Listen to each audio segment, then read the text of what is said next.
ইনশাআল্লাহ আল্লাহর নবীর ইজ্জতের হেফাজতের জন্য প্রয়োজনে আরেকটি বিশ্বযুদ্ধ হবে ইনশাআল্লাহ।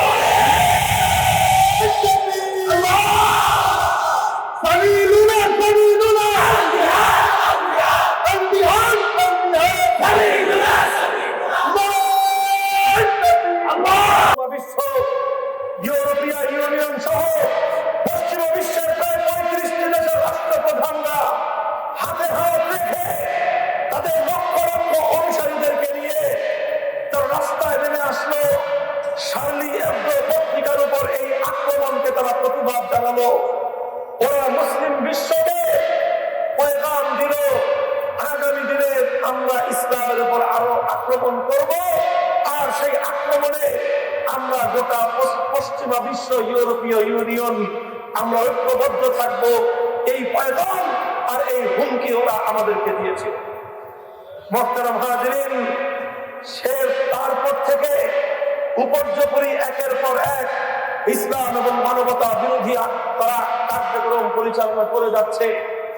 সম্প্রতি গত এই অক্টোবর মাসের মধ্যবর্তী সময়ে ফ্রান্সের একটা স্কুলে এক কুখ্যাত শিক্ষক সেই শার্লি এবদো পত্রিকার একটা কার্টুন, যেটার মধ্যে আল্লাহ রাসূল সাল্লাল্লাহু আলাইহি ওয়াসাল্লামকে ব্যঙ্গ করা হয়েছিল, সেই কার্টুন এনে স্কুলের কোমলমতি শিক্ষার্থীদের সামনে প্রদর্শন করে সেখানকার উপস্থিত মুসলিম ছাত্রদের হৃদয়ের মধ্যে সে বারংবার উপর্যুপরি আঘাতের পর আঘাত করে কচিমরা মুসলিম সন্তানদেরকে ক্ষতবিক্ষত করেছিল।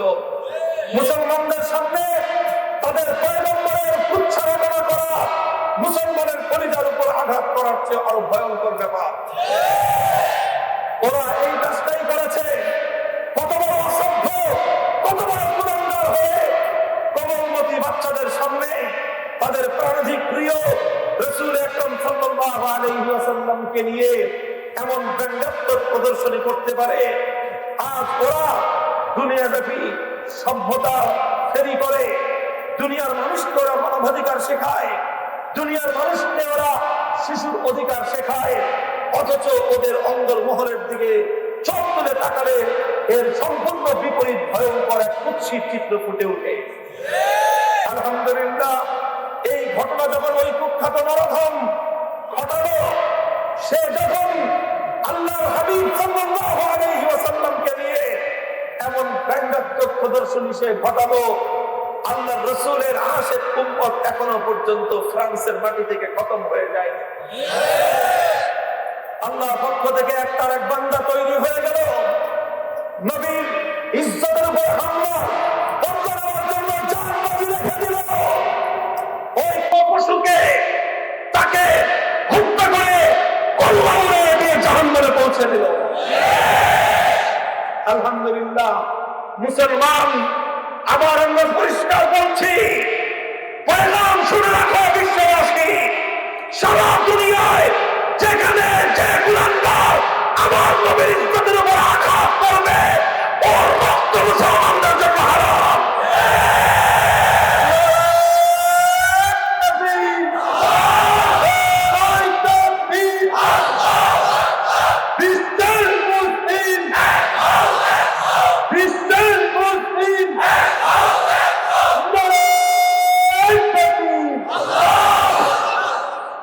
তোমরা 35 দেশের রাষ্ট্রপ্রধান হাতে হাত রেখে ওদের 200 কোটি মুসলমানকে চোখ রাঙ্গানি দেওয়ার পায়তারা করো, ভীতি প্রদর্শন করার চেষ্টা করো।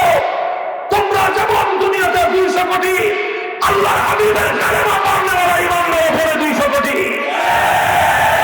ইনশাআল্লাহ আল্লাহর নবীর ইজ্জতের হেফাজতের জন্য প্রয়োজনে আরেকটি বিশ্বযুদ্ধ হবে ইনশাআল্লাহ।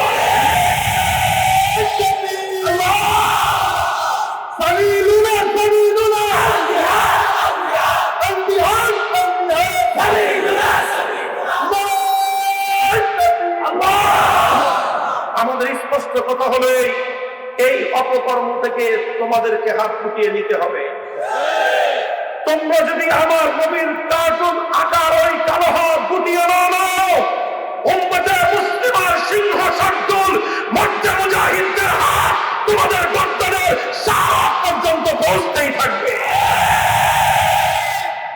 স্পষ্ট পয়গাম আমাদের, কোনো রাগ ঢাকের কোনো ব্যাপার নাই, এখানে কোনো কম্প্রোমাইজ নাই, এখানে কোনো আপোষের বিষয় নয়।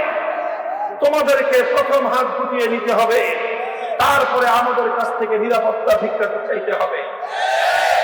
মুহতারাম হাজিরিন, বলতেছিলাম এই কথা অক্টোবরের মধ্যবর্তী সময়ে সেই কুখ্যাত শিক্ষক নামক নরপশুকে আল্লাহ নবীর একজন আশিক উম্মত তাকে হত্যা করে জাহান্নামে পৌঁছে দিয়ে বীরত্বের সাথে তারা বরণ করেছে।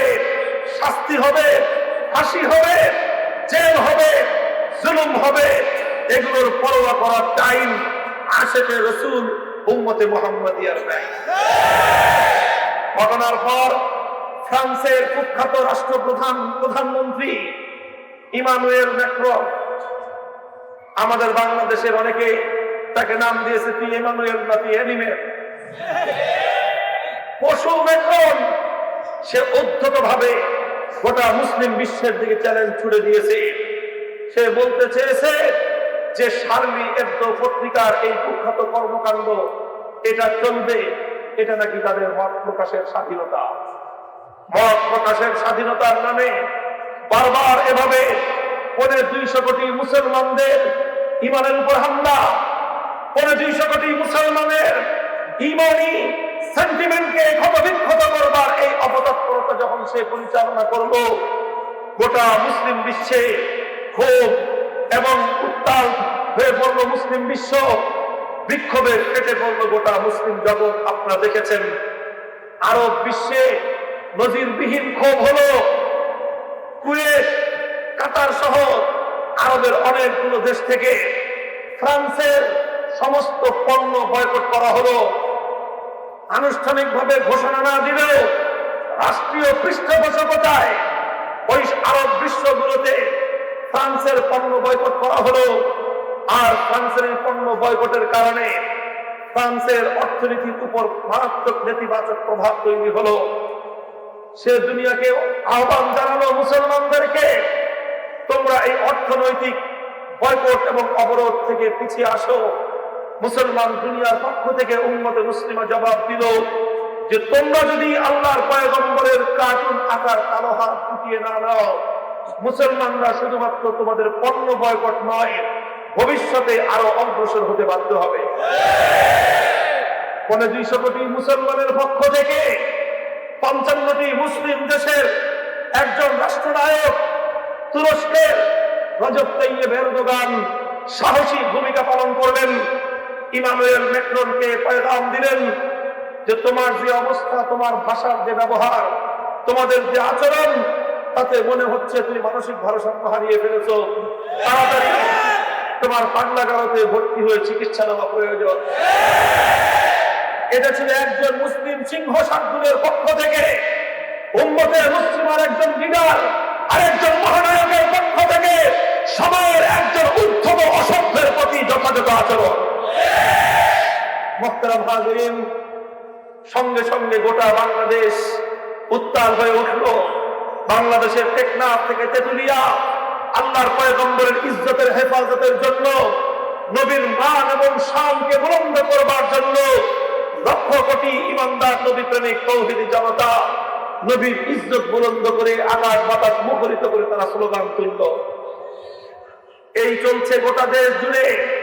আলহামদুলিল্লাহ, বাংলাদেশের প্রায় 3.5 লক্ষ মসজিদের খুব কম মসজিদই মনে হয় এমন অবশিষ্ট আছে যেই মসজিদ থেকে ইমাম এবং মুসল্লিয়ানে কেরাম নবীজির ইজ্জতের হেফাজতের জন্য তারা প্রতিবাদ না জানিয়েছেন। কথা বলে ঠিক না বেঠিক? শুনতেছি অনেকে, কেউ কেউ বলে যে এই প্রতিবাদ জানিয়ে লাভটা কি, এই প্রতিবাদ জানিয়ে লাভ কি, উপকার কি?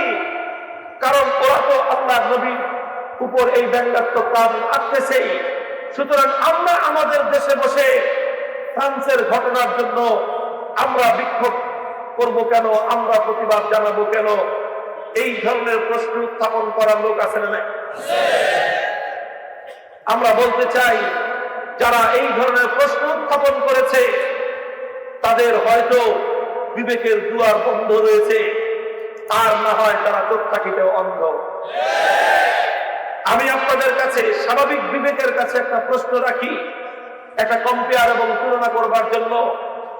মনে করেন হাজার হাজার মানুষ আপনারা এখানে উপস্থিত, আপনাদের মধ্যখানে একজন সম্মানিত মানুষ, অত্যন্ত সম্মানিত একজন শিক্ষিত নম্র ভদ্র মান সম্মানওয়ালা একজন মানুষকে যদি একজন সন্ত্রাসী অথবা একজন লম্পট হাজার হাজার মানুষের সামনে অপমান করে, গালাগালি করে, তুচ্ছ-তাচ্ছিল্য করে, এটা একজন সম্মানিত মানুষকে যদি একটা সন্ত্রাসী, একটা অভদ্র লম্পট চরিত্রহীন মানুষ হাজার মানুষের সামনে অপমান করলো, অসম্মান করলো, আর হাজার মানুষ সবাই নীরব তাকিয়ে দেখলো, কেউ কিছুই বলল না, নীরবতার ভূমিকা পালন করলো, কারো মুখে কোনো সারা শব্দ নেই।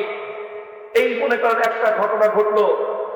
আরেকটা ঘটনা ঘটলো, এর পরক্ষণে আরেকটা সন্ত্রাসী আরেকজন সম্মানিত মানুষকে অসম্মান করতে গেল।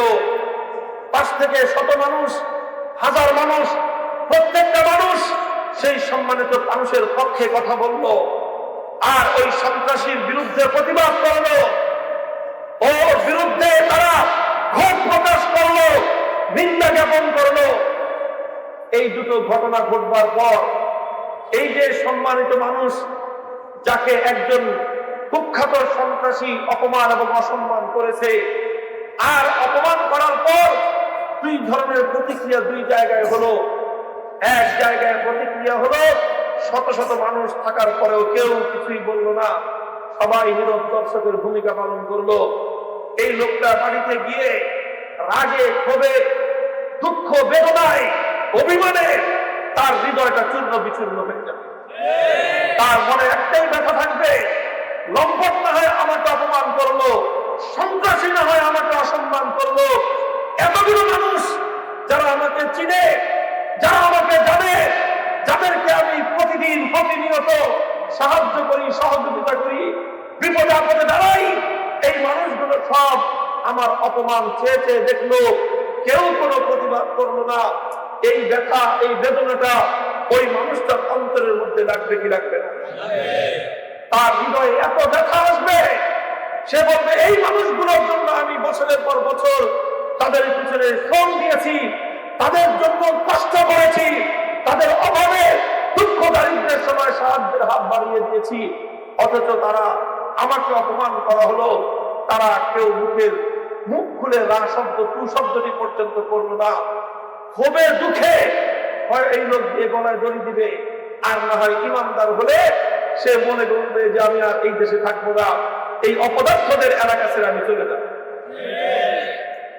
আর যে লোকটা, যাকে অপমান করার পর শত শত হাজার মানুষ প্রতিবাদ করেছিল, ক্ষোভ জানিয়েছিল, আর সন্ত্রাসীর প্রতি নিন্দা এবং ঘৃণা প্রকাশ করেছিল, এই লোকটা মনে মনে আত্মতৃপ্তি পাবে, যাক সন্ত্রাসী সন্ত্রাসের কাজ করেছে, লম্পট লম্পটের কাজ করেছে, অপদার্থ অপদার্থ কাজ করেছে, কিন্তু শত মানুষ, হাজার মানুষ আমার পক্ষে দাঁড়িয়েছে, আমার জীবনে এটাই সবচেয়ে বড় পাওয়া।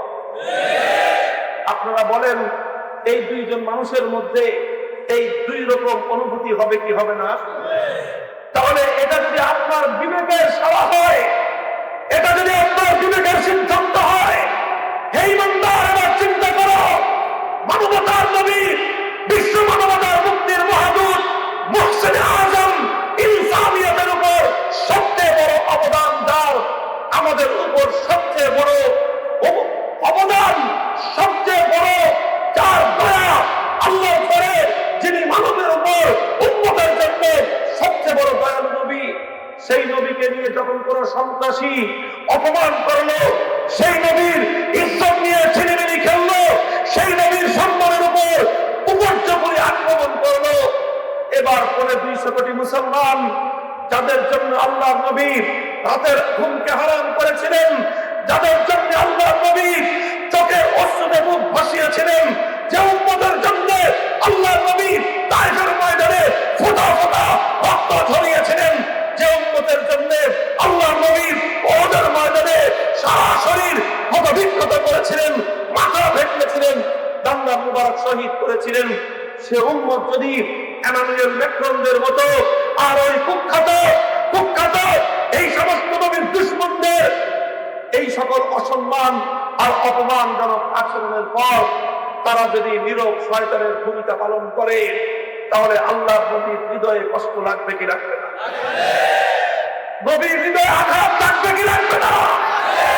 আর যদি গোটা পৃথিবীর উম্মতে মুহাম্মাদিয়া খুবই রাগে ফেটে পড়ে নবীর ইজ্জতের উপর হামলা করার প্রতিবাদ জানিয়ে সব দুনিয়াতে যদি তারা কালাম তৈরি করে দেয়, আমার নবীর হৃদয়ে খুশি হবে। নবীজির রওজায়ে আকবরের মধ্যে তার চোখ শীতল হবে। তিনি মনে করবেন যে না, আজও পৃথিবীর বুকে ২৯ কোটি আমার উম্মত জিন্দা আছে। আমি নবীর ইজ্জত নিয়ে ছিনিমিনি খেললে আমার একটা উম্মত নীরব ভূমিকা পালন করে না। এই পার্থক্যটা হবে কি হবে না?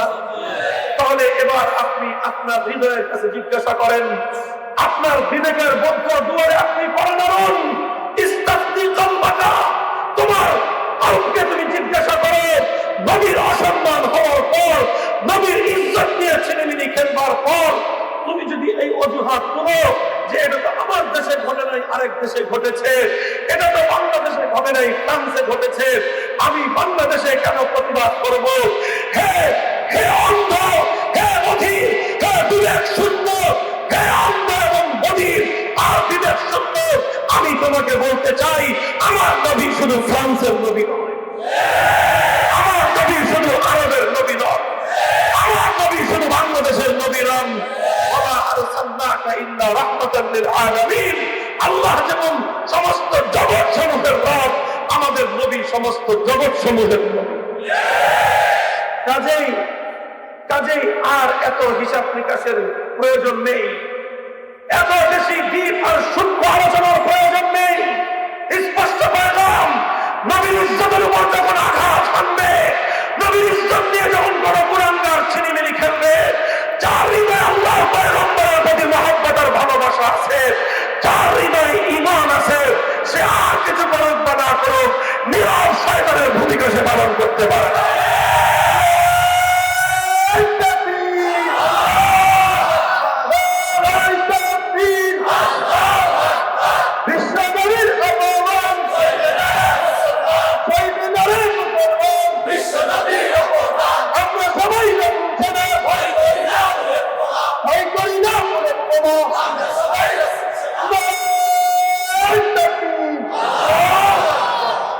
মুহতারাম হাজিরিন, ৩ নম্বর কথা বলতেছি, বেঈমানের দল আল্লাহর পয়গম্বরের ইজ্জতের উপর আঘাত করে, আল্লাহর পয়গম্বরের ব্যঙ্গচিত্র অঙ্কন করে, আমার নবীর পবিত্র চরিত্রের উপর কালিমা লেপন করে। ওদের উদ্দেশ্যটা কি? ওদের উদ্দেশ্য হলো বিশ্ব মুসলমানদের মনোবল ভেঙে দেওয়া। ওদের উদ্দেশ্য হলো মুসলমানদের এবং ইসলামের অগ্রযাত্রাকে রুখে দেওয়া। আজ পশ্চিমা বিশ্ব সহ সারা দুনিয়াতে অপ্রতিরোধ্য গতিতে ইসলাম সামনের দিকে অগ্রসর হচ্ছে। ধর্ম গ্রহণের তুলনামূলক বিশ্লেষণ করতে গেলে আন্তঃধর্মীয় যে বিশ্লেষণ, এক ধর্ম থেকে আরেক ধর্মের দিকে মানুষ ধর্মান্তরিত হওয়ার সারা দুনিয়ার যেই রেকর্ড, ওই রেকর্ড পর্যালোচনা করলে দেখা যায় সারা দুনিয়াব্যাপী সবচেয়ে বেশি ধর্মান্তরের ঘটনা ঘটতেছে ইসলামের প্রতি। ইসলাম ধর্ম গ্রহণ করার হার সবচেয়ে বেশি। দুনিয়ার মানুষ নতুন করে হিন্দু ধর্ম গ্রহণ করছে না, নতুন করে বৌদ্ধ ধর্ম গ্রহণ করছে না, নতুন করে খ্রিস্ট ধর্ম গ্রহণ করছে না, বরং সারা দুনিয়ার চিত্র হলো হিন্দু, বৌদ্ধ, খ্রিস্টান সমগ্র জাতির মধ্য থেকে প্রতিনিয়ত হাজার হাজার নয়, লক্ষ লক্ষ বনি আদম কালেমা পাঠ করে সুশীতল ইসলামের শামিয়ানার নিচে, শান্তির শামিয়ানার নিচে ঠাঁই গ্রহণ করছে। তাই পশ্চিমা বিশ্ব চায় আল্লাহর নবীর ইজ্জতের উপর আঘাত করে ইসলামের অগ্রযাত্রাকে রুখে দিতে। ওরা চায় আল্লাহর নবীর উপর আক্রমণ করে মুসলমানদের মনোবলকে দুর্বল করে দিতে। মুসলমানদেরকে ভীরুতার চাদরে আবৃত করে মুসলমানদেরকে পশ্চাৎপদে ঠেলে দিতে। কিন্তু মুসলমান ১৩,০০০ বছরের ইতিহাস প্রমাণ করে ইসলামের দুশমনেরা, আল্লাহর দুশমনেরা, আল্লাহর পয়গম্বরের দুশমনেরা যতবার নবীর উপর হামলা করেছে, আল্লাহ নবীর অগ্রযাত্রাকে রুখে দেওয়ার জন্য নবীর উপর আক্রমণ করেছে। আলহামদুলিল্লাহ সুম্মা আলহামদুলিল্লাহ, নবীজির উপর প্রতিটি হামলার প্রতিক্রিয়া ইসলাম পশ্চাৎপদ হয়নি, বরং আল্লাহ নবীর আদর্শের ঝান্ডা দুর্দান্ত গতিতে শুধু সামনের দিকেই অগ্রসর হয়েছে। কাজে আজও বলতে চাই, হে কুখ্যাত ফ্রান্সের প্রধানমন্ত্রী এমানুয়েল ম্যাক্রন, তুমি যতই হামলা করো, ইনশাআল্লাহ তোমাদের অসভ্য আচরণ ইসলাম এবং মুসলমানদের মনোভাব, তাদের মনোবলের মধ্যে বিন্দুমাত্র চির ধরাতে পারবে না, বরং মুসলমানরা আরো বেশি উদ্দীপনার সামনে সামনে অগ্রসর হবে।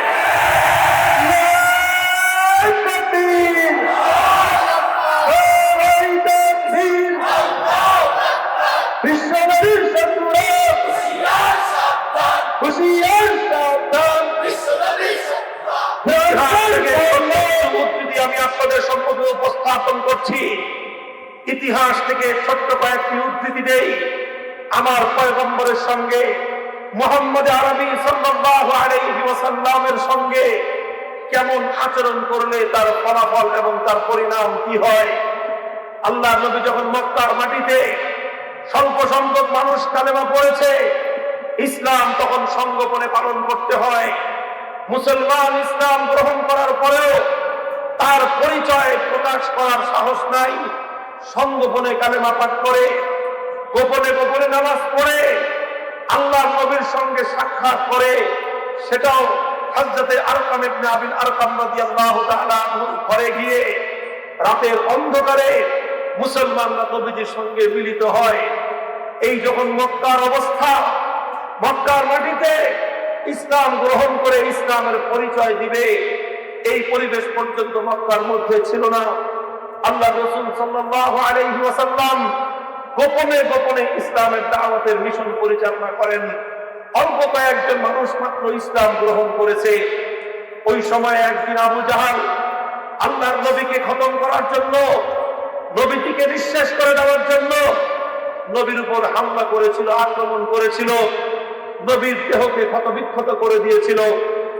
আবু জাহাল যখন আমার নবীর উপর হামলা করলো, ওর ইচ্ছা ছিল, ও মনে করেছিল নবীজির উপর হামলা করলে আমার নবী ভীত সন্ত্রস্ত হয়ে পড়বেন, নিজের দাওয়াতের মিশন থেকে তিনি পশ্চাৎপদ হয়ে যাবেন, তিনি পিছপা হয়ে যাবেন, ভীত সন্ত্রস্ত হয়ে পড়বেন। এটা ছিল আবু জাহালের ইচ্ছা এবং তার উদ্দেশ্য। কিন্তু আলহামদুলিল্লাহ, যখন আবু জাহাল আমার নবীর উপর হামলা করেছিল, প্রথম হামলার ফলাফল কি ঘটেছিল?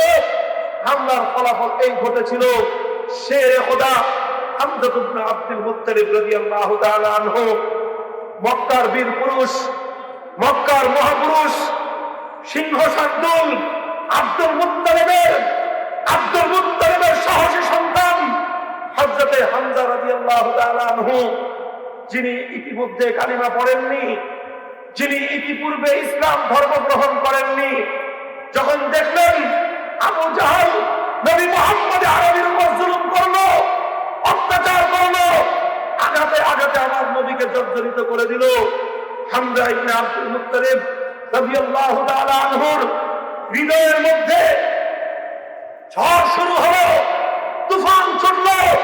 তিনি তরবারি নিয়ে সোজা আবু জাহালের কাছে চলে গেলেন, তরবারি উল্টো করে ধরে তরবারির বাঁক দিয়ে আবু জাহালের কাঁধের উপর চোখে আঘাত করে বললেন, হে আবু জাহাল, খদিজা মুহাম্মদ আরবি অনেক জুলুম সহ্য করেছে, অনেক নির্যাতন সহ্য করেছে, তোদের সঙ্গে কোনো দুর্ব্যবহার সে করেনি, সঙ্গ করে তার কালিমার প্রচার সে করে, তোরা তাকে এতটুকু পর্যন্ত সহ্য করবি না। আমার ভাতিজাকে তুই আঘাত করেছিস, ক্ষতবিক্ষত করেছিস, আমার ভাতিজার উপর জুলুম করেছিস। হে হে মক্কার দুরাচার আবু জাহাল, শুনে না, আমি হামজা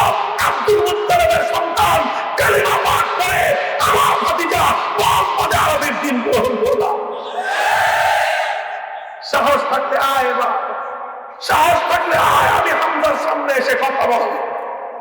মুহতারাম হাজিরিন, ইতিহাস বলে হযরতে হামজা রাদিয়াল্লাহু তাআলা আনহুর এই সিংহ শাবক আচরণের ভিজা বেলায়ের মতো দেশ গুটিয়ে আবু জাহল ঘরের মধ্যে ঢুকে গিয়েছিল। আলহামদুলিল্লাহ, আবু জাহল চেয়েছিল ইসলামকে দুর্বল করে দিতে, আমার নবীর মিশনকে ভীত সন্ত্রস্ত করে দিতে। হামজা রাদিয়াল্লাহু আনহুর ইসলাম গ্রহণের মধ্য দিয়ে ইসলাম দুর্বল হয়েছিল না সবল হয়েছিল? ইসলাম আরো সবল হয়েছিল। আল্লাহ নবীর সামনে পাশে দাঁড়িয়ে এক সিনাতান করা বীর পুরুষ এই প্রথমবারের মতো মক্কার মাটিতে মাথা উঁচু করে কালেমা পড়েছিলেন হামজা ইবনে আব্দুল মুত্তালিব রাদিয়াল্লাহু আনহু। ইতিহাস সামনে অগ্রসর হন। এবার আবু জাহল সিদ্ধান্ত নিল শুধুমাত্র আঘাত নয়, শুধুমাত্র আক্রমণ নয়, পুরা সমস্যার একবারে সমাধান করতে হবে, একবারে নবী মুহাম্মদকে হত্যা করতে হবে। নাউযুবিল্লাহি মিন যালিক, নবীজিকে হত্যা করবার জন্য ষড়যন্ত্র করব।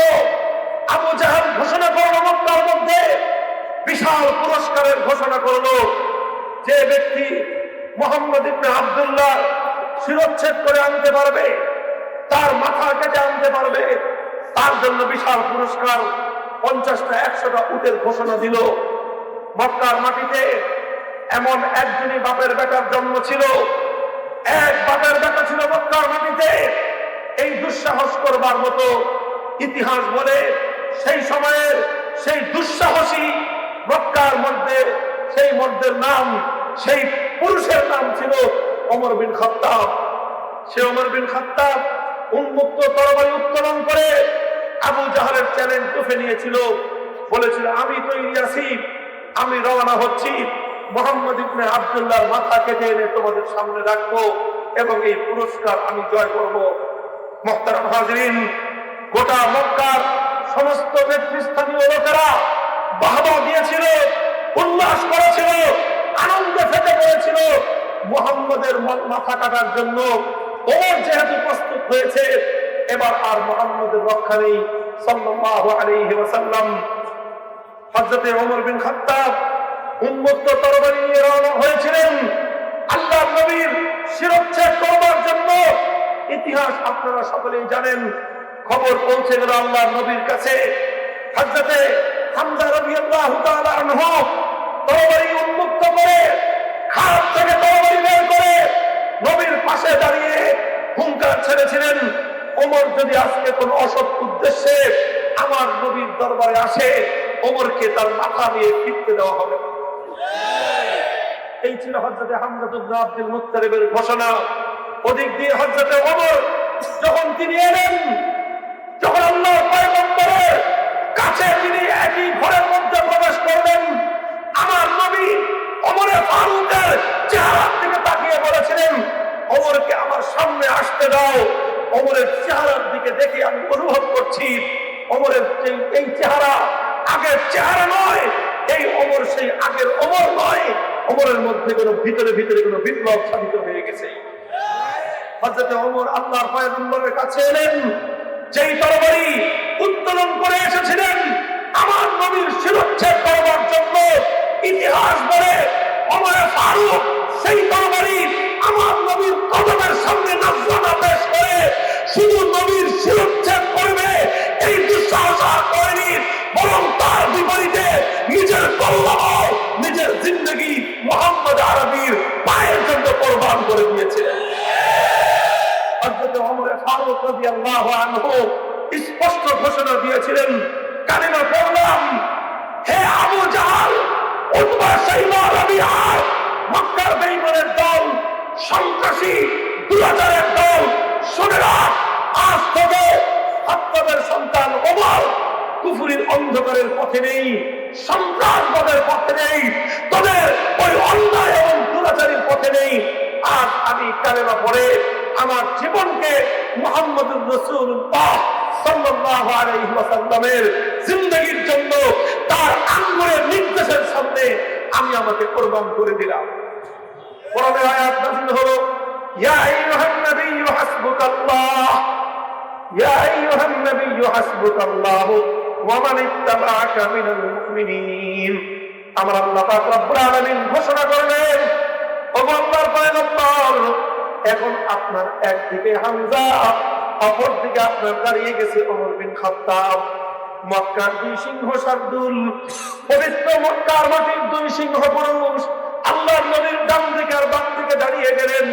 আমার আল্লাহ ঘোষণা করলেন, এই স্বল্প সংখ্যক ইমানদার সংখ্যার দিক থেকে তারা অল্প হতে পারে, কিন্তু আল্লাহর জমিনে আল্লাহর দ্বীনের ঝান্ডা সমুন্নত করবার জন্য এরা যথেষ্ট হয়ে যাবে।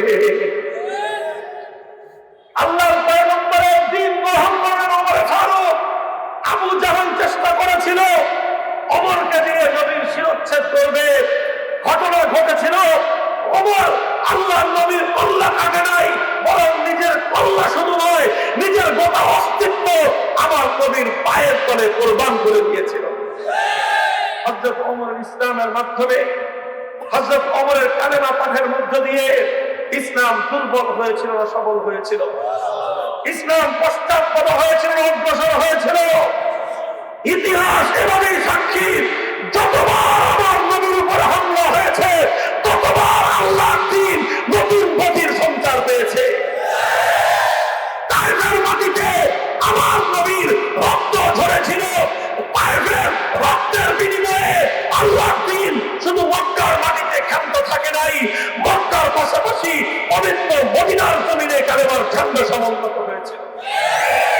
আমার নবী রক্ত দিয়েছেন, আমার নবীর উপর হামলা হয়েছে, আমার নবীকে ক্ষত বিক্ষত করবার চেষ্টা করা হয়েছে, আর প্রতিবারের হামলায় ইসলাম নতুন ভাবে অগ্রসর হয়েছে, ইসলাম নতুন ভাবে জিন্দা হয়েছে। আল্লাহর দ্বীনের ঝান্ডা নিয়ে মুসলমানেরা, নবীর সৈনিকেরা সামনের দিকে অগ্রসর হয়েছে। আলহামদুলিল্লাহ, সুম্মা আলহামদুলিল্লাহ। আজও আমরা কথা বলতে চাই, আজও আমরা কথা বলতে চাই, ফ্রান্সের এমানুয়েল ম্যাক্রন অসভ্য ফ্রান্সকে রক্ষা করে বলতে চাই, ইনশাআল্লাহ সুম্মা ইনশাআল্লাহ আমার নবীর সঙ্গে এই গোস্তাখি, আমার নবীর সঙ্গে এই বেয়াদবির পরিণাম ফ্রান্সকে অচিরেই গ্রহণ করতে হবে ইনশাআল্লাহ।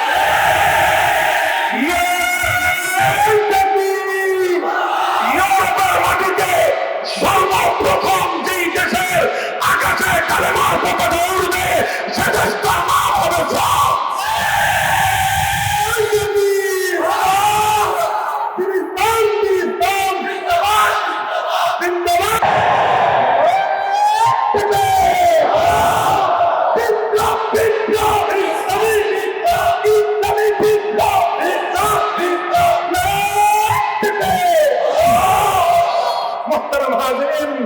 আল্লাহর কোরআন বলেছে, ইন্না শানিআকা হুয়াল আবতার, ইন্না শানিআকা হুয়াল আবতার।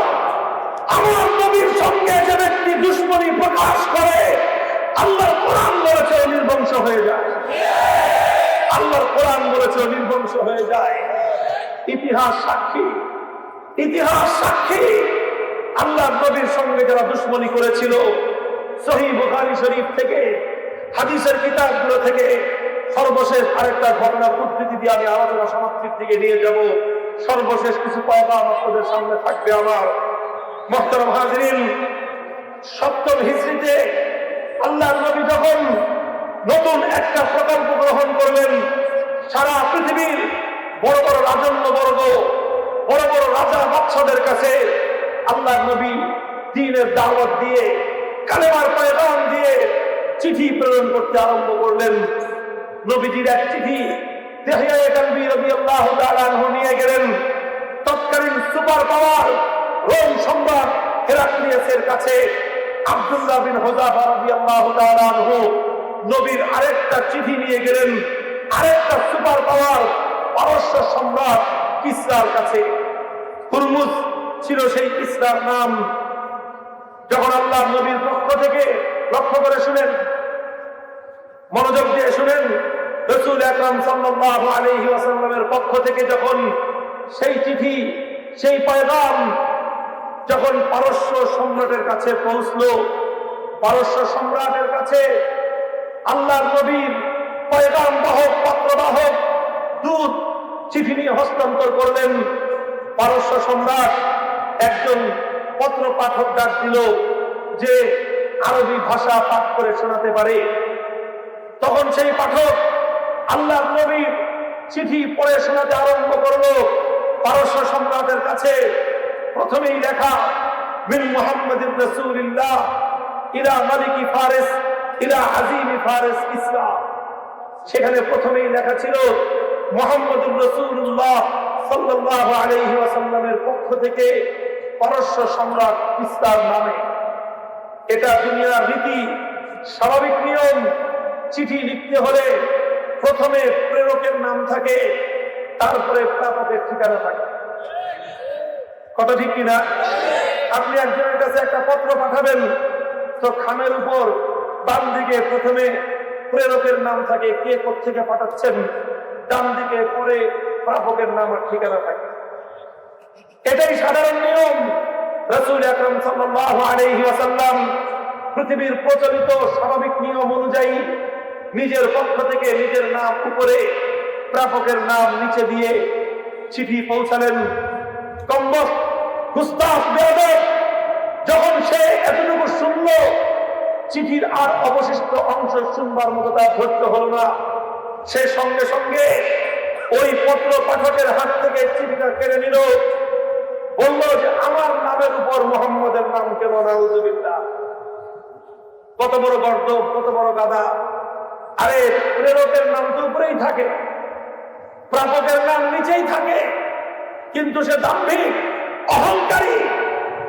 তার অহংকারের মাত্রা এতটাই ছিল যে তার নামের উপর দুনিয়াতে আর কারো নাম থাকতে পারে, এটা সে বরদাস্ত করল না। আল্লাহর রাসূলের নাম কেন উপরে? শুধু এই কারণে নবীর চিঠি সে গ্রহণ করে ভালোভাবে পড়ে দেখার গরজ অনুভব করল না। আল্লাহর রাসূলের চিঠিটা নিয়ে নিজের হাতে ছিঁড়ে টুকরো টুকরো করে নিক্ষেপ করে ফেলে দিল। আল্লাহর নবীর চিঠির সঙ্গে চরম অবজ্ঞাপূর্ণ বেয়াদবিপূর্ণ আচরণ করলো মালিকে ফারিস কিসরা হুরমুজ। সংবাদটা যখন আল্লাহর নবীর কাছে পৌঁছলো, আল্লাহর নবী রাষ্ট্রীয় প্রটোকল রক্ষা করে দুনিয়ার সাধারণ রাষ্ট্রনৈতিক রাজনৈতিক সভ্যতা, ভদ্রতা এবং সংস্কৃতিকে লক্ষ্য রেখে নবীজি সেভাবেই চিঠি লিখেছিলেন, যেভাবে আন্তর্জাতিক এক রাষ্ট্রপ্রধান আরেক রাষ্ট্রপ্রধানের কাছে চিঠি লেখে নবীজি তার সমস্ত নিয়ম নীতি রক্ষা করেছিলেন। কিন্তু তারপরেও আল্লাহ নবীর চিঠির সঙ্গে এই অসভ্য আচরণ নবীর হৃদয়ে আঘাত লাগলো। আল্লাহ নবীর মুখ থেকে সেই পারস্য সম্রাটের জন্য বদদুয়ার কয়েকটি কথা নবীর মুখ থেকে উচ্চারিত হলো।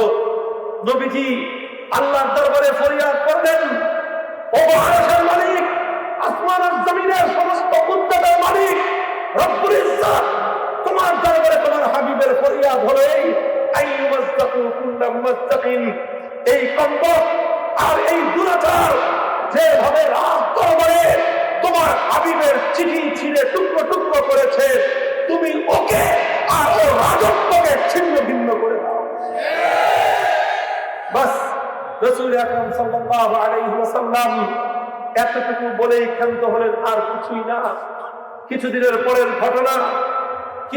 পরের ঘটনা হলো ওই যে পারস্য সম্রাট, সে চিঠি ছিঁড়েই ক্ষান্ত হয়নি, সে আরবের তার গভর্নর ইয়ামানে পারস্য সম্রাটের পক্ষ থেকে একজন শাসক ছিল। সেই শাসকের নাম ইতিহাসের মধ্যে লেখা হয় বাদান। সেই বাদান এসে লিখল যে হে ইয়ামানের গভর্নর শাসক, আরবের মধ্যে মক্কায় কোন এক ব্যক্তির আবির্ভাব হয়েছে, সে নিজেকে নবী বলে পরিচয় দেয়। তার কত বড় দুঃসাহস, সে আমার নামের উপর তার নাম লিখেছে। তুমি এক কাজ করো, তুমি কয়েকজন সিপাহী পাঠিয়ে দাও, সৈনিক পাঠিয়ে দিয়ে আরবের সেই নবীকে গ্রেফতার করে পারস্যে আমার দেশে তুমি তাকে গ্রেফতার করে আমার দরবারে হাজির করো। নির্দেশ পেয়ে ইয়ামানের গভর্নর দুইজন শক্তিশালী সাহসী তার সৈনিক মক্কায় প্রেরণ করলো। দেখে আসো তো মক্কার কোন লোক এত বড় আস্পর্ধা পারস্য সম্রাটের সঙ্গে এরকম আচরণ করতে পারে। পারস্য সম্রাটের কাছে চিঠি পাঠিয়েছে, তার নামের আগে নিজের নাম লিখেছে, তাকে তোমরা অ্যারেস্ট করে গ্রেফতার করে নিয়ে আসো। ওই দুই লোক যখন মদিনায় এসে পৌঁছেছে, আল্লাহর রাসূল সাল্লাল্লাহু আলাইহি ওয়াসাল্লামের সামনে হাজির হয়েছে। নবীজির চতুর্পার্শ্বে সাহাবায়ে কেরামের অবস্থা দেখে তারা বুঝতে পারলো যে এখান থেকে আল্লাহর নবীকে তুলে নিয়ে যাওয়াটা এটা চাকরিখানি ব্যাপার নয়। তারা এসে রাসূল সাল্লাল্লাহু আলাইহি ওয়াসাল্লামের সঙ্গে কথা বলল, অবজ্ঞার স্বরে কথা বলল, তাচ্ছিল্যের সুরে নবীর সঙ্গে কথা বলে তারা বলল, আমাদেরকে পাঠিয়েছে মহামান্য ইয়ামানের শাসক। উদ্দেশ্য কি? উদ্দেশ্য আপনার নামে ওয়ারেন্ট নিয়ে আসছি, গ্রেফতারি পরোয়ানা। কি করতে হবে? আপনাকে আমাদের সাথে যেতে হবে, আপনাকে তলব করে পাঠিয়েছেন মহামান্য পারস্য সম্রাট। যদি না যাই, না গেলে পারস্য সম্রাট যদি কারো উপরে ক্ষিপ্ত হয়, তার পরিণাম কি হয় পৃথিবীবাসী জানে। আল্লাহ রাসূল সাল্লাল্লাহু আলাইহি ওয়াসাল্লাম সেই দুই সৈনিককে বললেন, অনেক দূর থেকে এসেছো তোমরা, যাও বিশ্রাম করো, কালকে আমার সঙ্গে দেখা করো, আগামীকালকে আমার সঙ্গে দেখা করো, তারপর তোমাদের প্রশ্নের উত্তর আমি দেব। মুহতারাম হাজরিন, মধ্যখানে একটি রাত, সে রাতের মধ্যে ইতিহাস, আসমান আর জমিন উলটপালট হওয়ার ইতিহাস। সেই ইতিহাস হলো যখন পারস্য সম্রাট আল্লাহর পয়গম্বরের সঙ্গে বেয়াদবিমূলক আচরণ করেছিল, আরশের উপর থেকে তার পতনের ফয়সালা হয়ে গেল। তার পতনের ফয়সালা কিভাবে হয়েছিল? ফয়সালা তো আল্লাহ করলেন, কার্যকর হলো এভাবে যে সেই পারস্য সম্রাট হুরমুজের এক ছেলে ছিল, সেই ছেলের নাম হলো শিরুয়া। সেই শিরুয়ার কর্ম এক আশ্চর্য। সে তার বাপ হুরমুজের এক বিবি ছিল, তার এক স্ত্রী ছিল যুবতী, ইয়াং, সুন্দরী, রূপসী। সেই ছেলে বাপের বউয়ের উপর আশেক হয়ে গেছে। বাপের সেই প্রেমিকার উপর ছেলে আসক্ত হয়ে গেছে। এখন যে করেই হোক তার সেই প্রেমিকাকে সে অর্জন করতেই হবে। তার পথে অন্তরায় হলো তার বাপ। একদিকে প্রেমিকাকে অর্জন করা, আরেকদিকে হলো বাপের সিংহাসন হাসিল করা, লোক লাভ করা। এই দুই উদ্দেশ্যে তার সন্তান, ঔরজাত সন্তান গুস্তাখ রাসূল, সেই হুরমুজের আপন সন্তান শিরুয়া, সে রাতের অন্ধকারে নিজের বাপকে গলা কেটে গোটা শরীরকে ছিন্ন ভিন্ন করে, টুকরো টুকরো করে, ওকে খুন করে আস্তাবলে নিক্ষেপ করে দিল। বাপ খুন হয়ে গেল সন্তানের হাতে। সন্তান বাপকে খুন করে সিংহাসন দখল করলো। সিংহাসন দখল করেই ক্ষান্ত হলো না, চিন্তা করলো বাপের আরো সন্তানরা আছে, অন্য ভাইরা আছে, ওই ভাইরা যে কেউ বিদ্রোহ করতে পারে। এই জন্য বিদ্রোহ দমন করবার জন্য সমস্ত ভাইদেরকে খতম করল। সব ভাই শেষ, সন্তানের হাতে বাপ শেষ, ভাইয়ের হাতে ভাই শেষ। সব শেষ করে সিংহাসন দখল করলো। সিংহাসন দখল করে তারপরে সেই নারী যার উপর সে আসক্ত হয়েছিল, সেই বাবার প্রেমিকাকে এবার ছেলে নিজে তাকে নিজের করায়ত্ত করলো, তাকে নিজের অন্তর্মহলে নিজের আপন করে গ্রহণ করলো। এখন তার আর কোনো চিন্তা নাই, পথে আর কোনো বাধা নাই। বাপকে খতম করে সিংহাসন অর্জন করেছে, দখল করেছে, ভাইদেরকে হত্যা করে পথের কাটা অপসারণ করেছে, বাপের বউকে দখল করে নিজের মনোবাঞ্ছা পূরণ করার ষোলোয়ানা পূর্ণ করেছে। এবার সে খোশ মেজাজে সিংহাসন পরিচালনা করবে। রাজমহল, গোটা রাজমহল পায়চারি করতে করতে একটা অন্দরমহল, আগেকার রাজা বাদশাদের খাস কামরা থাকতো, খাস কামরার মধ্যে একটা ডিপার্টমেন্ট থাকতো, সেটা হলো ফার্মেসি, ঔষধখানা, দাওয়াখানা। কি থাকতো? একটা দাওয়াখানা। সেই দাওয়াখানার মধ্যে তারা মূল্যবান ঔষধপাতি হেফাজত করত, আর সময়ে সময়ে সেই ঔষধ খেয়ে খেয়ে নিজেরা নিজেদের শক্তি বৃদ্ধি করত। তো সন্তান যখন তার বাপকে খুন করবে, সন্তানের মতি গতি দেখে বাপে আগেই বুঝছিল যে পোলার চোখ খারাপ। বুঝেন না এই কথা? ছেলের তো নজর পড়ছিল কার দিকে? আরে বাবার প্রেমিকার দিকে। তো বাপে এটা বুঝে না? বাপে ভালো করে বুঝছে যে ওর তো চরিত্র খারাপ, ওর চোখ খারাপ, এবং কোন দিকে চোখ পড়েছে বাপে সব বুঝেছে। কিন্তু সন্তান তো কিছু বলতে পারে না, কিন্তু তার ভয় ছিল যে এই সন্তান আমার সর্বনাশ ঘটাইতে পারে।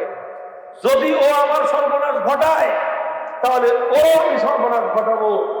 এই পরিকল্পনায় বাপে করেছে কি, তার যে দাওয়াখানা, সেই দাওয়াখানার যে ঔষধের আলমারি, সেই ঔষধের আলমারির মধ্যখানে একটা বোতলের মধ্যে মারাত্মক বিষ সেটার মধ্যে ভরছে। বিষ ভরে বোতলের উপরে স্টিকার লাগাই দিছে। বোতলের উপরে নাম লিখে রাখছে মুকাব্বিলিল জিমা। নাম লিখে রাখছে কি?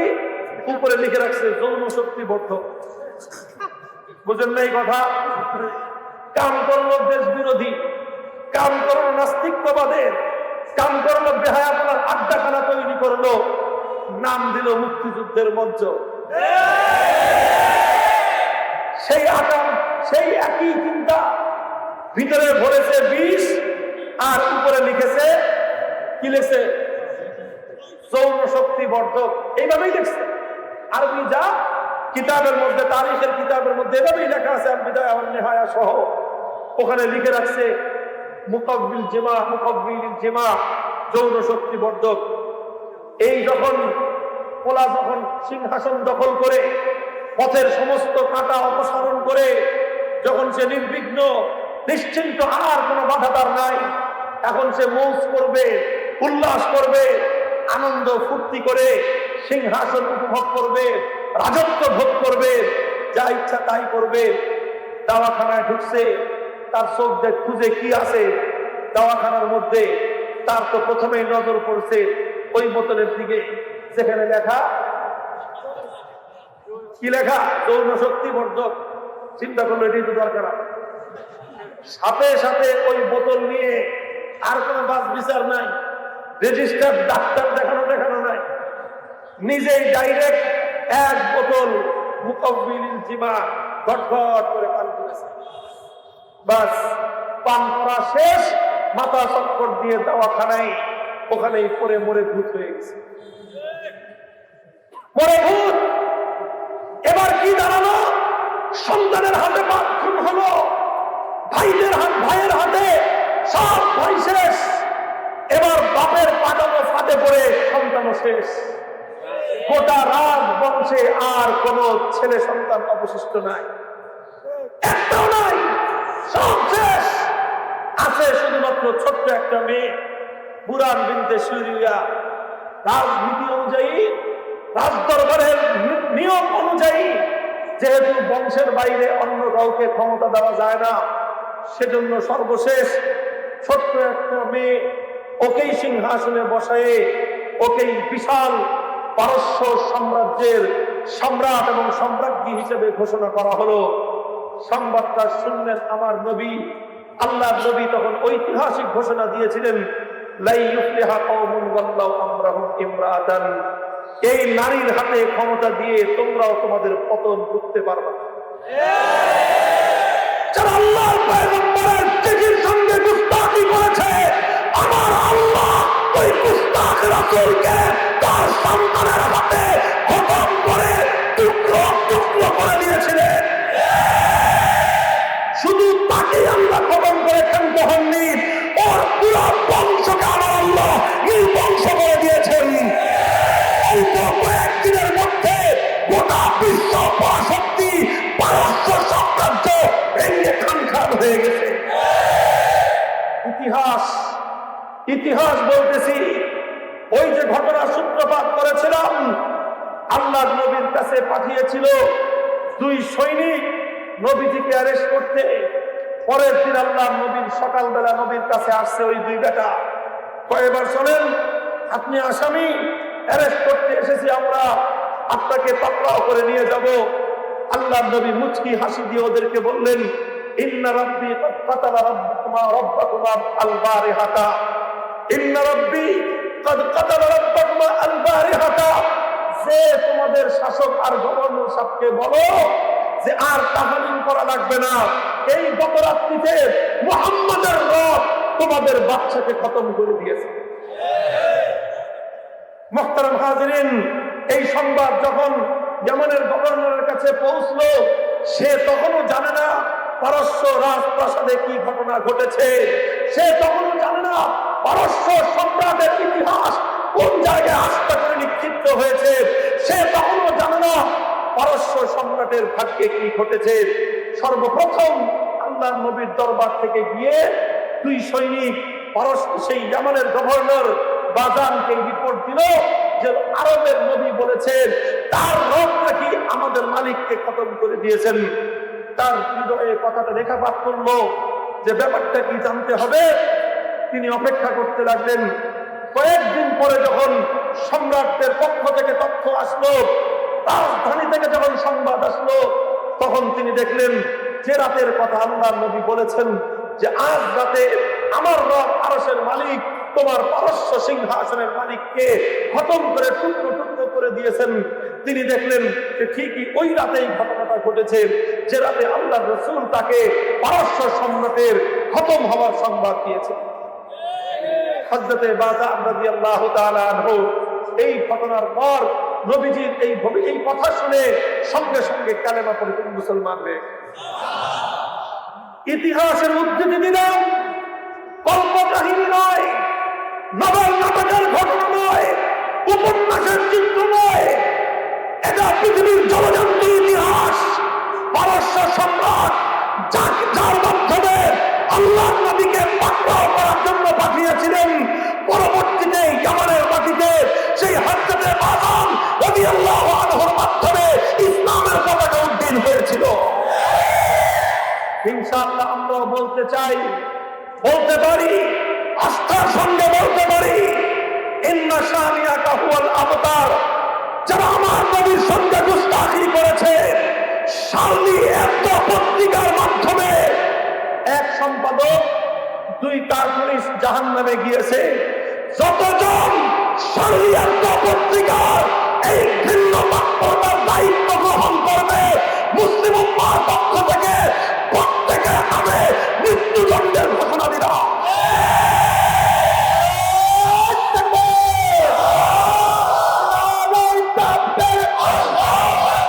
বিশ্বনবীর চন্দ্রা হুশিয়ার সাবধান, বিশ্বনবীর চন্দ্রা ভ্রান্তের আত্মারা, ভ্রান্তের পণ্য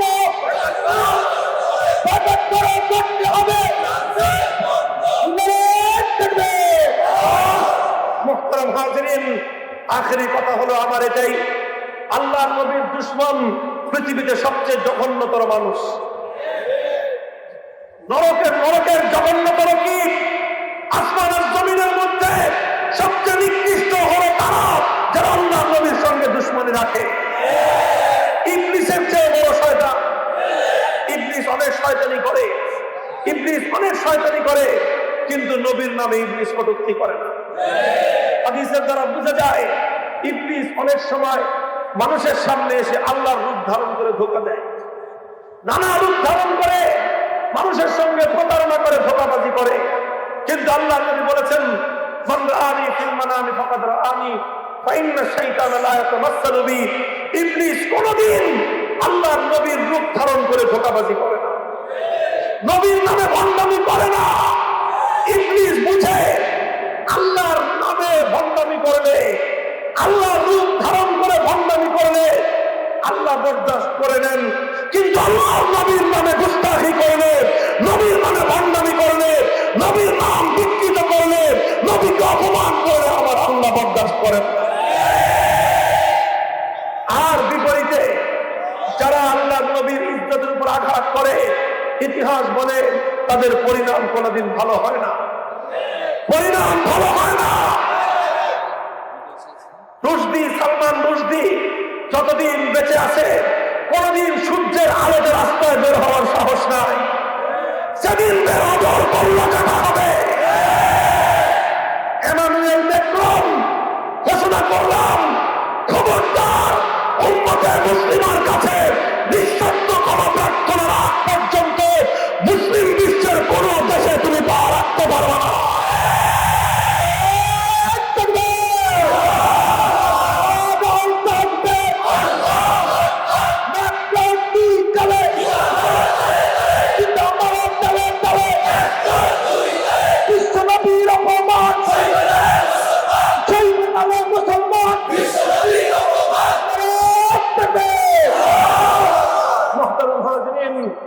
আখেরি কথা, একটি হাদিস আমি আপনাদের সম্মুখে পাঠ করেছিলাম, হযরত উবাই ইবনে কাব রাদিয়াল্লাহু তাআলা আনহুর হাদিস।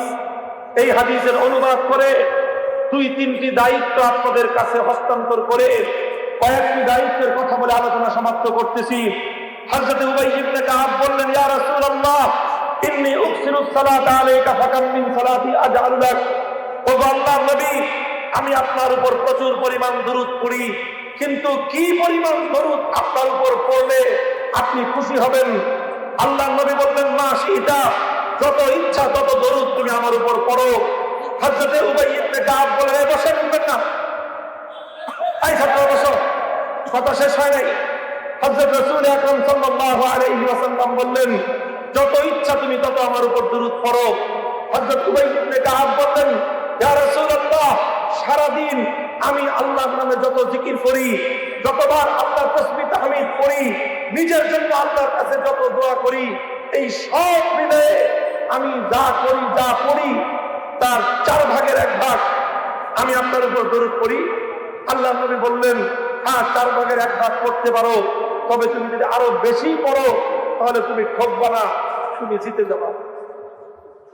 তিনি এবার বললেন, তাহলে অর্ধেক অর্ধেক শুধু আপনার উপর দরুদ পড়বো, আর অর্ধেক আল্লাহর জিকির, আল্লাহর প্রশংসা, আল্লাহর তাসবিহ, নিজের জন্য দোয়া চাওয়া, নিজের জন্য গুনাহ ক্ষমা চাওয়া, নিজের দুনিয়ার পেরেশানি থেকে মুক্তি চাওয়া, সব মিলায় অর্ধেক, আর আপনার জন্য দরুদ অর্ধেক। এটা করলে কেমন হয়? আল্লাহর নবী বললেন, মা শিতা ফাইন জিত্তা ফাহুয়া খায়রুল লাকা। এটা করতে পারো, তবে দরুদের মাত্রা যদি আরো বেশি বাড়িয়ে দাও, তোমার ফাঁক হবে না, তোমার জিত হবে। এবার তিনি বললেন, ইয়া রাসূলুল্লাহ, আজআলু লাকা সুলুসাইন, তাহলে 3 ভাগ করে 2 ভাগ শুধু দরুদ পড়ি, আরেক ভাগ ইল্লাল্লাহ, লা ইলাহা ইল্লাল্লাহ, আল্লাহ, সুবহানাল্লাহ, আলহামদুলিল্লাহ, আস্তাগফিরুল্লাহ সহ যা যা বলার সব মিলায়ে 3 ভাগের 1 ভাগ, আর 2 ভাগে শুধু আপনার উপর দরুদ পড়ি, তাহলে কেমন হয়? নবীজি এবার বললেন, মা শিতা ফাইন জিত্তা ফাহুয়া খায়রুল লাকা। তুমি যদি আরো বেশি দরুদ পড়ো তাহলে তোমার জিত হবে, ঠক হবে। এবার হযরত উবাই ইবনে কাব রাদিয়াল্লাহু আনহু বললেন, আজআলু লাকা সালাতি কুল্লাহা। ইয়া রাসূলুল্লাহ, তাহলে আমার কিছু দরকার নাই, আমি সারা দিন যা বলার দরকার, যা চাওয়ার দরকার, যত জিকির আজকার ওয়াজিফা পাঠ করার দরকার, সব স্থগিত করে দিয়ে আমি শুধুমাত্র আপনার উপর দরুদ পড়ব। আল্লাহর নবী বললেন, ইজা ইয়াকফি হাম্মাকা ওয়া ইয়াগফিরু লাকা যামবাকা, ইজা ইয়াকফি হাম্মাকা ওয়া ইয়াগফিরু লাকা যামবাকা। তুমি যদি তোমার জন্য আল্লাহর কাছে কোনো কিছু না চাও, নিজের জন্য আল্লাহর কাছে ক্ষমা প্রার্থনা না করো, নিজের হাজাত আল্লাহর কাছে না চাও, আল্লাহর গুণগান না গাও, আল্লাহর জিকির না করো, সব কিছু বাদ দিয়ে যদি শুধু আমি আল্লাহর রাসূলের উপর দরুদ পাঠ করতে থাকো, এই দরুদের বরকতে তোমার 2টি জিনিস হাসিল হবে। 1 নম্বর, তোমার ইহকালের সমস্ত পেরেশানি, সমস্ত অভাব আল্লাহ পূরণ করে দিবে। 2 নম্বর, ওয়ায়াগফিরু লাকা যামবাকা, তোমার জিন্দেগীর সমস্ত গুনাহ আল্লাহ মাফ করে দিবে।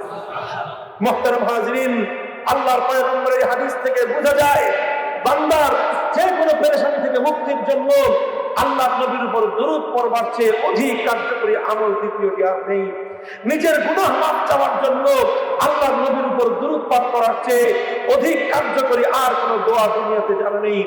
মুহতারাম হাজিরিন, শাইখুল হাদিস আল্লামা আজিজুল হক নব্বরাল্লাহু মারকাদাহু, আমার আব্বাজান মরহুম রাহমাতুল্লাহি আলাইহিকে সারা জিন্দেগি দেখেছি, কোন দুঃসংবাদ আসার সাথে সাথে, কোন পেরেশানি আসার সাথে সাথে একাগ্র চিত্তে বসে বসে শুধু একটা দরুদ পড়তেন, সাফিল ইয়া ইলাহি কুল্লা হুসনিন বিহুরমাতি সাইয়্যিদিল আবরার সাহিল সাহিল ইয়া ইলাহি কুল্লা সাবিন বিহুরমাতি সাইয়্যিদিল আবরার সাহিল ইয়াসসির ইয়া ইলাহি কুল্লা হুসনিন বিহুরমাতি সাইয়্যিদিল আবরার ইয়াসসির আজ্জিল ইয়া ইলাহি কুল্লা খাইরিন বিহুরমাতি সাইয়্যিদিল আবরার আজ্জিল।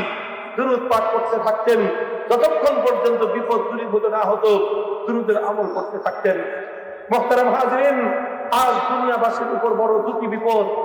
উম্মতে মুসলিমা, তোমাদের উপর বড় দুটি বিপদ। এক নম্বর বিপদ হলো আজকের দুনিয়া সেই দুনিয়া যেই দুনিয়ায় ফ্রান্স নামক একটি দেশ আল্লাহ নবীর নামে জঘন্য কটূক্তি করেছে, আল্লাহ নবীর ব্যঙ্গাত্মক কার্টুন অঙ্কন করে আন্তর্জাতিক ভাবে নবীর সঙ্গে বেয়াদবি এবং গুস্তাখি করেছে। এই গুস্তাখির সাজা যদি আরশের উপর থেকে গোটা দুনিয়াবাসীর উপর চলে আসে, যেই অপরাধ করা হয়েছে সারা দুনিয়া ধ্বংস হয়ে গেল, এই অপরাধের প্রায়শ্চিত্ত হওয়া সম্ভব নয়। এত বড় অপরাধ করেছে মানবতার এই জঘন্য দুষ্কর্মীরা। এটা হলো একটা বিপদ। দুই নম্বর হলো করোনা ভাইরাস নামক যে ভাইরাসের আতঙ্কে সারা দুনিয়া থরথর করে কাঁপতেছে। আভাস দেওয়া হচ্ছে শীতকাল যত ঘনিয়ে আসবে ভাইরাসের সংক্রমণ নাকি তত বিপজ্জনক রূপ ধারণ করতে পারে। এই বিপদ থেকে উদ্ধারের জন্য এবং ফ্রান্সের এই অসভ্যতা, এই গুস্তাখির আযাব থেকে গোটা বিশ্ববাসী উম্মতে মুসলিমার হেফাজতের জন্য বেশি বেশি দুরূদের আমল করা দরকার। বেশি বেশি দুরূদের আমল করা দরকার। মনে রাখবেন, যারা দুরূদের আমল করবে, যারা আল্লাহর নবীর সিরাতকে জিন্দা করবে, প্রত্যেকটা মাহফিলে, প্রত্যেকটা মঞ্চে, প্রত্যেকটা বয়ানে উলামায়ে কেরাম যতদিন পর্যন্ত এই পরিস্থিতির অবসান না হবে আল্লাহর পয়গম্বরের সিরাত নিয়ে কিছু আলোচনা করতে হবে। কারণ নবীর সিরাতের আলোচনা এটা দুনিয়াবাসীকে বহু রকমের বিপদ আপদ থেকে পরিত্রাণ দান করে। নবীর সিরাতের আলোচনা দুনিয়াবাসীকে, যারা নবীর সিরাত আলোচনা করে, নবীর উপর দুরূদ পাঠ করে, যারা নবীকে মহব্বত করে, ভালোবাসে, আল্লাহ পাক শুধুমাত্র আখিরাতের বিনিময় নয়, দুনিয়াতেও আল্লাহ তাদেরকে নগদ পুরস্কার দান করে। তার জ্বলন্ত প্রমাণ আজকের বাংলাদেশ। আজকের যারা বলেন তার জ্বলন্ত প্রমাণ আজকের। বলবেন হুজুর বাংলাদেশ কেমনে প্রমাণ? ঘটনা শুনে আমি আপনাদের কাছে প্রবাস থেকে এই মধ্যপ্রাচ্যের সৌদি আরব, কাতার, কুয়েত, ইরাক, মিডল ইস্টের, আরব বিশ্ব, পশ্চিমা বিশ্বের অনেক প্রবাসীরা নিয়মিত আমাদের সাথে যোগাযোগ করে। অনেকে আমার কাছে ভয়েস মেসেজ পাঠিয়েছে যে হুজুর, আগে আমাদের বাঙালিদেরকে দেখলে সবাই খালি টিটকারি করতো, দেখলেই তারা মুখ মুছতে দিত, কিন্তু বাঙ্গাল কোনটা ফাত্তা, বাঙালি হারামি তারা এখন এইসব বলতো, বাঙালি হারামি। জিজ্ঞেস করে দেখেন আরবে যারা থাকে বাঙালিদের খুব বদনাম, ওরা বাঙালিদেরকে তাচ্ছিল্য করে, দেখতে পারে না। সারা দুনিয়ায় বাঙালিদের বদনাম ছিল, বাঙালিদের ব্যাপারে সকলের মনোভাব খারাপ ছিল। আর আমাদের বাঙালি ভাইয়েরা আসলে করেও এমন কিছু কাজ, কিছু মানুষ অপকর্ম করে গোটা জাতির কলঙ্ক হয়ে যায়।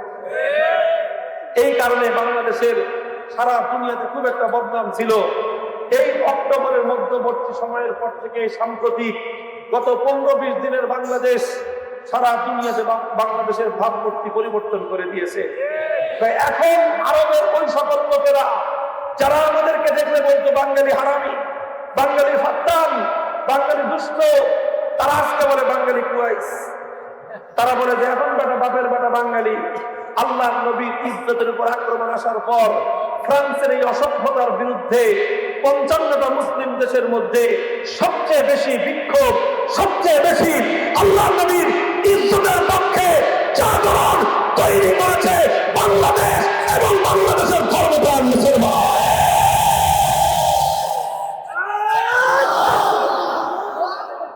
যার কারণে Al Jazeera, CNN, BBC, Voice of America, সারা দুনিয়ার মিডিয়া বাংলাদেশের মানুষের এই উত্তাল তরঙ্গ, তাদের এই ঈমানি জাগরণ, আল্লাহ নবীর ইজ্জতের পক্ষে মুসলমানদের এই মহা জাগরণ, এটা বিশ্ব মিডিয়ায় ফলো করে প্রচারিত হওয়ার পর সারা দুনিয়া এখন বাংলাদেশকে নিয়ে আলোচনা করতেছে, মুসলমানরা এখন বাংলাদেশকে নিয়ে গৌরব করতেছে।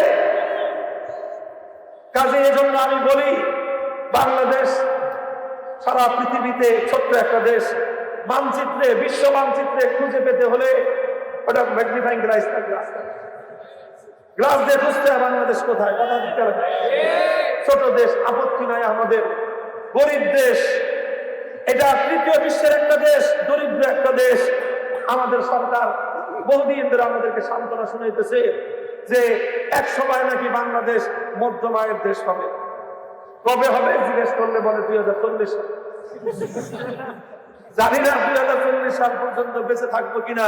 পোলাপান যদি বেঁচে থাকো তাহলে তোমরা বুঝতে পারবা, তোমরা বলতে পারবা যে আসলেই কি 2040 সালে বাংলাদেশ মধ্যম আয়ের দেশ হলো কি হলো না। আমার তো খুব একটা বিশ্বাস,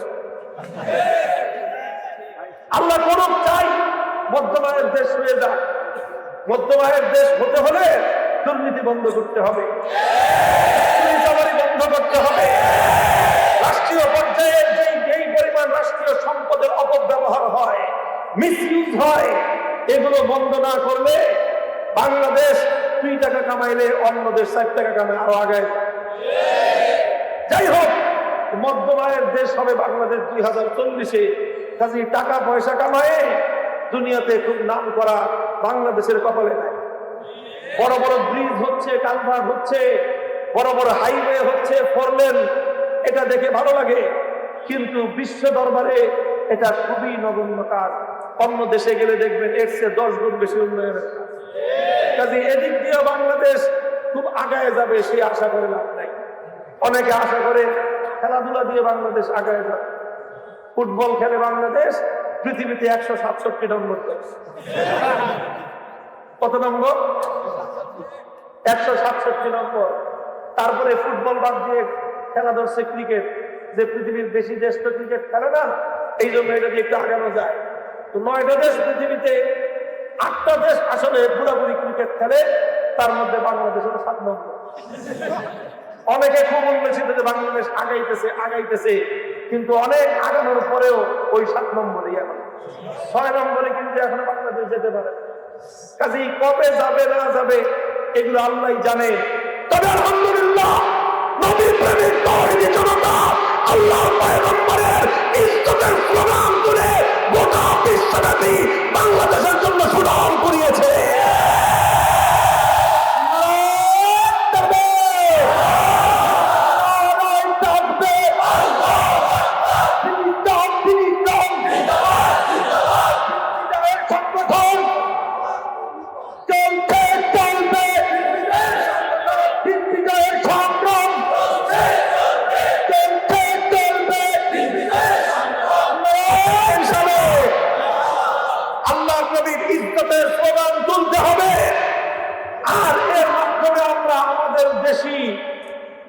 একটা তো হলো বিদেশি শয়তানদের বিরুদ্ধে এই বিক্ষোভ, এই ক্ষোভ, এই ঘৃণা প্রদর্শন করে দেশি শয়তানদেরকে আমরা পয়গাম দিয়ে দিচ্ছি, খবরদার, শয়তানি করতে মনে চায় এই শাহজালালের বাংলাদেশের সীমান্ত ছাড়াই শয়তানি করবি। এদেশের মাটিতে আল্লাহর নবীর উপরে আর কোন কটাক্ষকারী, কোন কুলাঙ্গার কোনদিন যদি মাথা চাড়া দিয়ে ওঠে, জানবো মাটিতে পুঁতে ফেলা হবে।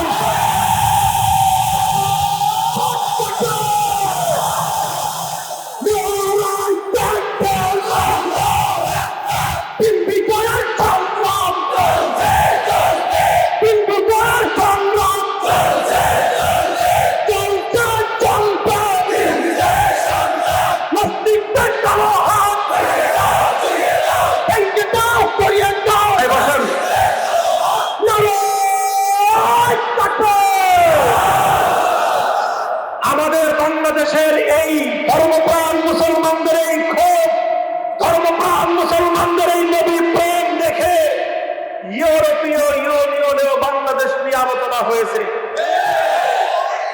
তবে ভালো আলোচনা হয় নাই।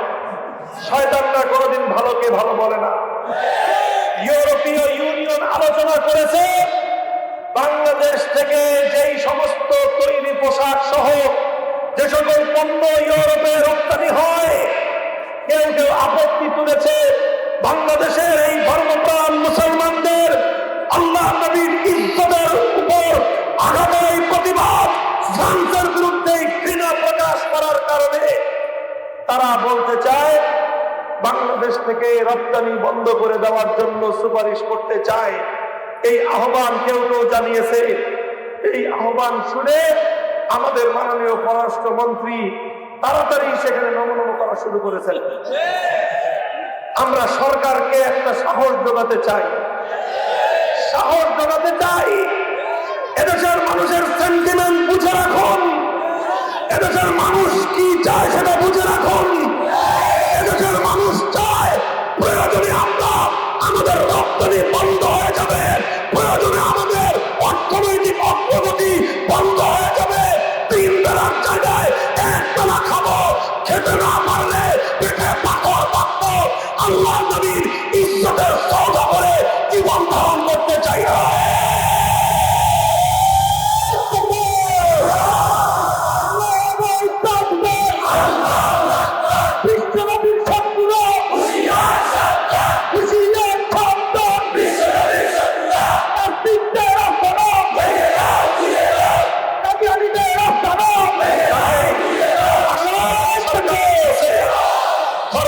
মুসলমানদের পক্ষ থেকে আমাদের নিবেদন হলো এই, ফ্রান্সের দূতকে ডেকে, রাষ্ট্রদূতকে ডেকে কড়া প্রতিবাদ জানিয়ে দেন।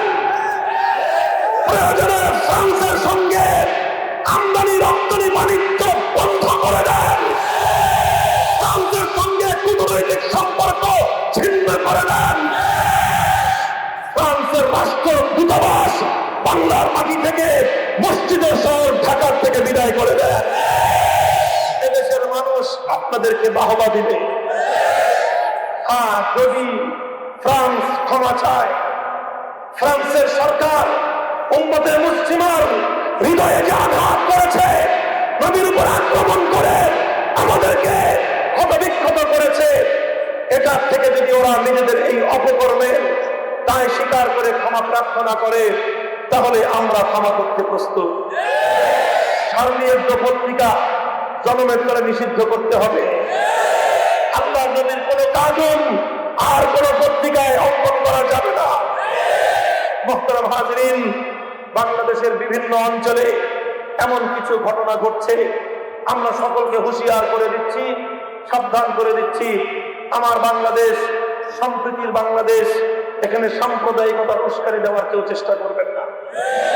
দু চারটি ঘটনা ঘটেছে, বিভিন্ন ধর্মাবলম্বী দু চারজন লোক তারা নবীর উপর কটূক্তি করে বা ফ্রান্সের এই ঘটনায় ফ্রান্সকে সমর্থন জানিয়ে মুসলমানদের কলিজার উপর আঘাত করেছে।